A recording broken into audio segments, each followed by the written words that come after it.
नमस्कार मित्रांनो, स्वागत आहे तुमचं या डेटाच्या ॲनालिसिस व्हिडिओमध्ये. तर मित्रांनो, आज होती 15 तारीख. आपण डेटा बघणार आहे, तो बघणार आहे 16 तारखेसाठीचा. ओके. सो आज दिवसभरात काय चेंजेस झाले, काय होतं कालचा डेटा, त्याचं काय ॲनालिसिस होतं. तुम्ही व्हिडिओ नसेल पाहिला तर तुम्ही खूप काही मिस केलं आहे मित्रांनो, कारण मी जे आज समजावणार आहे व्हिडिओमध्ये ते फार इम्पॉर्टंट आहे. ओके. सो मी क्लिअरली सांगितलं होतं की वरच्या साईडने गेल्यानंतरून ती एक सेलिंग ऑपॉर्च्युनिटी असेल आणि ती फार चांगल्या पद्धतीने आली. ऑलमोस्ट 150 पॉईंट वरती जाऊन खाली 100 पॉईंट. ओके. सो एकदम 150 पॉईंटची जी रॅली आहे ती आपल्याला बघायला मिळाली. ओके.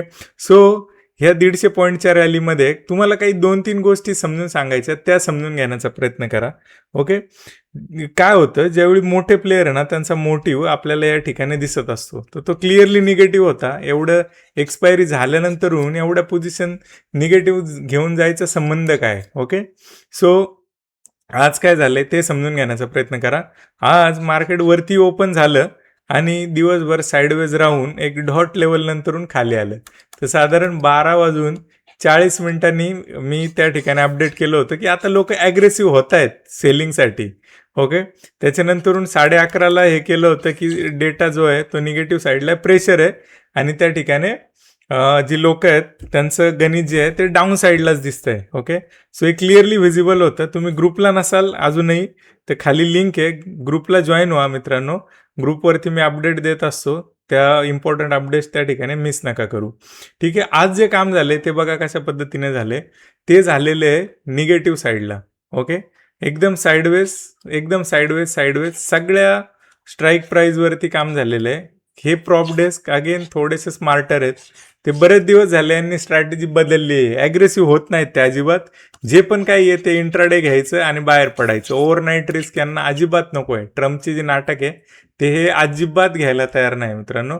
ओव्हरऑल ह्यांच्यावरच सगळा गेम फिरतोय सध्या. ओके. रिटेलरला फसवायचं काम प्रॉप डेस्क त्याच्यात थोडीशी आग ओततो. ते आगीत हे पेट्रोल ओततो ते कसं बघा. इथं तुम्ही बघितलं असेल. आता हे डेटावरती सांगण्याच्या पूर्वी ठीक आहे, तुम्हाला 2-3 गोष्टी सांगायच्या आहेत. व्हिडिओच्या शेवटपर्यंत राहा. मी ग्रुपवरती सांगितलं होतं की न्यूज नंतर येते आणि स्टॉक आधी वर गेलेला असतो. तर ह्या ठिकाणी आपण फार अर्ली एंट्री घेतली आणि महिन्याभराच्या पिरियडपासून तुम्ही बघितलं असाल 26%ची रॅली त्या ठिकाणी आली. मार्केट डाऊन आहे, सगळं हे इवन ही कंपनी पण तेवढी प्रॉफिटेबल नाही आहे, पण स्टॉक जो आहे तो 26% वरती आहे. ह्या स्टॉक्समध्ये काय झालंय, महिन्याभराच्या जर्नीमध्ये 42%चा राईज आलाय. ऑप्शनमध्ये हा म्हणजे फ्युचर आहे त्याचे. तर तुम्ही बघू शकत असाल एवढं असं काय घडतं की हे स्टॉक्स असे वेड्यासारखे पळायला लागतात, एकदम वरती जातात. तर मित्रांनो, ह्याच्या पाठी बॅकएंडचा प्रोमोटरचा आहे ना काही गेम आहे. प्रोमोटरचा गेम काय आहे, काही न्यूज असतात, मोठे हँड शिफ्टिंग होत असते, एकाकडून दुसऱ्याकडे माल जात असतो. तर हे जे हँड शिफ्टिंग आहे हे फार इम्पॉर्टंट आहे. हे आपल्याला व्हिजिबल होतं का, तर त्याचं आन्सर आहे येस, हे व्हिजिबल होतं. कोणीतरी मोठा काहीतरी घेऊन चाललाय, त्याच्या पाठी काहीतरी त्याचा मोटिव्ह असेल. तो आपल्याला सध्या तरी माहीत नाही की हा स्टॉक वरती का गेला, पण आपल्याला एवढं 100% माहिती आहे की इथे कोणीतरी वाघ येऊन गेलेला आहे. हे वाघाचे जे निशाण आहेत, ठसे आहेत, हे ते सोडून जातात. ते कसे सोडतात, काय सोडतात, त्यासाठी तुम्हाला शिकावं लागेल, वेळ द्यावा लागेल मित्रांनो. तसं होणार नाही. ॲक्च्युली मी एकदम चांगल्या पर्पजनी, एकदम बेनिफिशियल कॉस्टमध्ये ते मी तुम्हाला शिकवण्याचा प्रयत्न करतो. माझी शिकण्याची जर्नी तुम्ही ऐकाल तर वेडे व्हाल. मी 50-50, 100-100 किलोमीटर फक्त आणि फक्त कुणाला भेटण्यासाठी मी गेलेलो आहे. आणि हे माझ्या एकदम अर्ली एजमध्ये 2013मध्ये 2011मध्ये काही लोकांकडून मला हे शिकायचं होतं, ऑप्शन्स. ओके. ऑप्शन शिकण्यासाठी मी एका व्यक्तीला तयार केलं, नाही तूच शिकवू शकतो मला. ओके. तो बोलला मी आता सोडून दिलंय, मी हे काय करत नाही, माझे लॉसेस झालेले आहेत, बरंचसं काही हे मला नाही तुला शिकवायचं. मी बोललो नाही, मला हे शिकायचं आहे. तर ह्या गोष्टी मी त्यावेळी त्या शिकण्याचा प्रयत्न केला. तर यासाठी मला किती स्ट्रगल झालं किंवा काय झालं, तर मी ते शिकण्याचा प्रयत्न केला की मला शिकायचं आहे नक्की काय आहे, जाणून घ्यायचं आहे. तर ही जी उत्सुकता आहे, ती उत्सुकता ही कुठल्या सपोर्ट रेजिस्टन्सवर किंवा मॅजिक इंडिकेटरवर नाही आहे, ती ही ह्या लॉजिकवरती आहे, हँड शिफ्टिंगवरती आहे. मोठे प्लेयर्स आले कसे, इन्स्टिट्यूशनने काय केलं, इथं काय लॉजिक असू शकतं, आणि मग जाऊन न्यूज येतात. नंतर येतात, खूप उशीर येतात. आता याची न्यूज अजून मार्केटमध्ये आलेली नाहीये, पण तुम्हाला सांगतो, गोल्ड मॉनिटायझेशन जी स्कीम आहे ना आता गव्हर्नमेंटने आणायचा विचार आहे. ओके, त्यासाठीचं हे काहीतरी लॉजिक आहे याच्या पाठी, की ही स्कीम आल्यानंतर ह्या कंपन्यांना काही फायदा होणार असेल तर त्यासाठीचं ही पूर्वतयारी असू शकते. ते गोल्ड मॉनिटायझेशन स्कीम काय लक्षात घ्या, की जे आपल्याकडचं सोनं आहे ते अकाउंटेबल होणार आहे. म्हणजे आपल्या सोन्याला काहीतरी ते एक रिसीट देऊन, जसं आपल्या नावावर फ्लॅट आहे, प्लॉट आहे, प्रॉपर्टी आहे, तर त्याचं आपल्याकडे काहीतरी डॉक्युमेंट आहे, तसं आपल्या सोन्याचं काही सेंट्रल रजिस्ट्री करून किंवा ते आपण नोंदवून त्याचं काही डॉक्युमेंट आपल्याकडे राहील, तर ते जे सोनं आहे ते थोडं चॅनलाइज करण्याचा गव्हर्नमेंटचा प्लॅन आहे, असं सध्या तरी दिसतंय. एकदम इनिशियल लेवलला आहे. ती ॲक्च्युअल न्यूज खरी असेल काय असेल ते नंतर येईल. हे जस्ट सुरुवातीचं हे आहे, समजून घेण्याचा प्रयत्न करा. आता ह्या ॲथर एनर्जीमध्ये ज्यावेळी आपण एंट्री घेतली त्यावेळी आपल्याला हे नव्हतं माहीत की हिरोचं आणि याचं काहीतरी मोठं हिरो याच्यात पैसे टाकणार आहे. ओके, 1000 करोड समथिंग हिरो याच्यामध्ये टाकणार आहे. तर हिरोचा याच्यात ऑलरेडी खूप मोठा स्टेक आहे. ओके, तर ही जी न्यूज आहे ही नंतर आली. ओके, ही आज आली न्यूज आणि आज स्टॉक पळाला, पण ऑलरेडी तो खूप पळालेला आहे. तर मोठ्या लोकांनी ऑलरेडी एंटर करून ठेवलेला आहे तो. ओके, तर हे आत्ता नाही, हे 750 पासून कार्यक्रम चाललेला आहे. हे आत्ता नाही, हे फार आधीपासून चाललेलं आहे. तरी लेटेस्टली आता हा आपल्याला 950च्या काळात भेटला होता. तर हे इथून कार्यक्रम सुरू झालेला आहे, इथून. पण ह्याच्यात 750 ह्या लेवलपासून कार्यक्रम सुरू झालाय. पण ह्याच्यात नक्की काय झालंय, काय होणार होतं हे आपल्याला माहित नाही. तर ही जर्नी बघा, तुम्हाला एकदम आश्चर्यकारक जर्नी आहे ही. इथून इथपर्यंत जर्नी 70% आहे. Not a joke.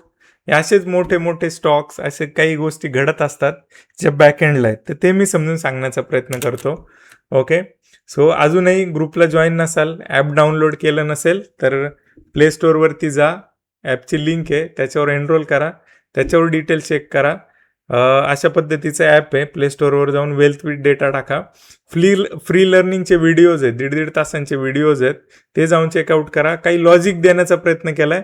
जर कोणी खरंच आपण म्हणतो ना त्या ठिकाणी अर्जुनाकडे बघून ते हे करायचं, तर तशा हिशोबाचं काही शिकणार असेल तर 100% लर्निंग होणार आहे. ओके, सो हा विषय झाला स्टॉकचा. आपण डेटावरती येतोय.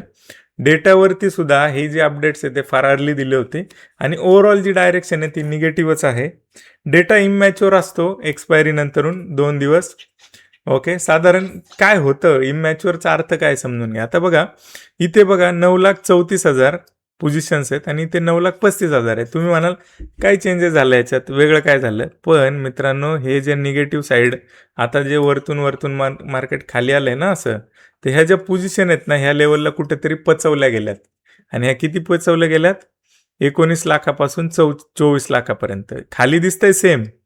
हा जो डेटा आहे हा पचवला गेलाय. ठीक आहे ना. 15 लाखापासून 18 लाख, या 3 लाख पोझिशन पचल्या कुठे? तर ह्या पचल्या ह्या वरच्या भागात. मग ज्यावेळी मोठा कांड करायची वेळ येईल, मोठा शॉक द्यायचा वेळ येईल 200-300 पॉईंट, तर ह्या मोठ्या लोकांना त्याचा फायदा होईल. तर हे सुरुवातीचा जो डेटा आहे अशा अर्थाने इमॅच्युअर असतो. ओके, तो इमॅच्युअर डेटा आपल्याला कसा दिसतो ते बघा. इथे पण फार नॉमिनल 50,000च्या पोझिशन फक्त शॉर्ट साईडला ॲड झाल्यात. पण याचा अर्थ असा नाही की त्यांचा मोटिव्ह जो आहे तो एकदमच साईडवेज आहे. ते निगेटिव्ह साईडलाच त्या रचना झालेली आहे. ते हळूहळू रुचवले गेले. ते प्रॉप डेस्क आहेत, ते हळूहळू पोझिशन्स त्या ठिकाणी हे करत असतात, इंट्राडेमध्ये गेम फिरवत असतात. तर इंट्राडेचा जो गेम आहे तो अजूनही स्मार्टर आहे. तो तुम्हाला समजून घ्यायचा असेल तर अगेन ह्या सगळ्या गोष्टी मी तुम्हाला शिकवतो. 20 दिवसांची जर्नी आहे. 20 दिवसांच्या जर्नीमध्ये तुम्ही विचार करा, मी 10 मिनिटसुद्धा तुम्हाला सपोर्ट आणि रेजिस्टन्स याच्यावर बोलताना दिसणार नाही. कम्प्लीट बुलशीट आहे माझ्यासाठी. त्याचं वेटेज फक्त 5% आहे आपल्या टोटल जर्नीमध्ये. ठीक आहे, सो अगेन डेटा निगेटिव्ह आहे, साईडवेज टू निगेटिव्ह. थोडेसे अप साईडला मूव्ह येतात, त्या अपॉर्च्युनिटी बनून येतात. ओके, कालचा जसं अनालिसिस होतं तर अशा पद्धतीने आपल्याला घ्यावं लागेल. मित्रांनो, थांबूया आजच्या या व्हिडिओमध्ये. असंच प्रेम देत राहा. जे नो वाईस आहेत, त्यांना काही डेटाबद्दल कल्पना नाही आहे, त्यांना शेअर करा. नक्की त्यांना फायदा होईल. Okay, thank you. थांबूया आजच्या व्हिडिओमध्ये.